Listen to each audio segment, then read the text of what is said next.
ఈ పండుగతోటి అన్ని పండుగలు కూడా ప్రారంభమవుతాయి. ఈ రోజున తెలుగువారు ఎక్కడున్నా సరే ఈ ఉగాదిని ఎంతో ఘనంగా నిర్వహించుకుంటారు. పంచాంగ శ్రవణం అంటే ఈ రోజున ఏ ఏ రాసుల వారికి వారి యొక్క ఆదాయ ఫలాలు కానీ వారి జన్మకు సంబంధించిన విషయాలు కానీ అన్నీ ఈరోజు పంచాంగ శ్రవణంలో పెద్దలు తెలియజేస్తారు. అది వింటాం. తర్వాత ఉగాది పచ్చడి అంటే వివిధ రుచులతో అన్ని తీపి పులుపు కారం అన్నీ కలిపినటువంటి వాటితోటి కలిపినటువంటి ఉగాది పచ్చడి తినటం, దేవాలయాలకు వెళ్ళి దేవదర్శనం చేసుకోవటం అన్నది ముఖ్యమైనటువంటి ఘట్టం.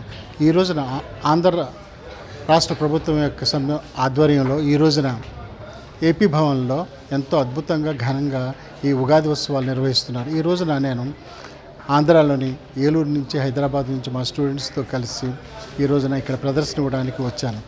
కూచిపూడి నృత్య రూపకం శివ విష్ణు విలాసం అన్నటువంటి నృత్య అయ్యప్ప జనానికి సంబంధించినటువంటి ఒక అద్భుతమైనటువంటి కూచిపూడి నృత్య రూపకాన్ని ఈ రోజున ఇక్కడ ప్రదర్శించడానికి వచ్చాను. మరి కూచిపూడి అంటేనే ఆంధ్రాకి సంబంధించినటువంటి అద్భుతమైన కళ.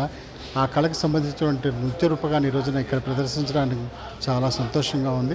మరి ఈ అవకాశం ఇచ్చిన ఆంధ్ర రాష్ట్ర ప్రభుత్వం వారికి, అలాగే ఇక్కడ రెసిడెంట్ కమిషనర్ గారు లవ్వ గర్వాల వారికి, అందరికీ సిబ్బందికి అందరికీ హృదయపూర్వక ధన్యవాదాలు.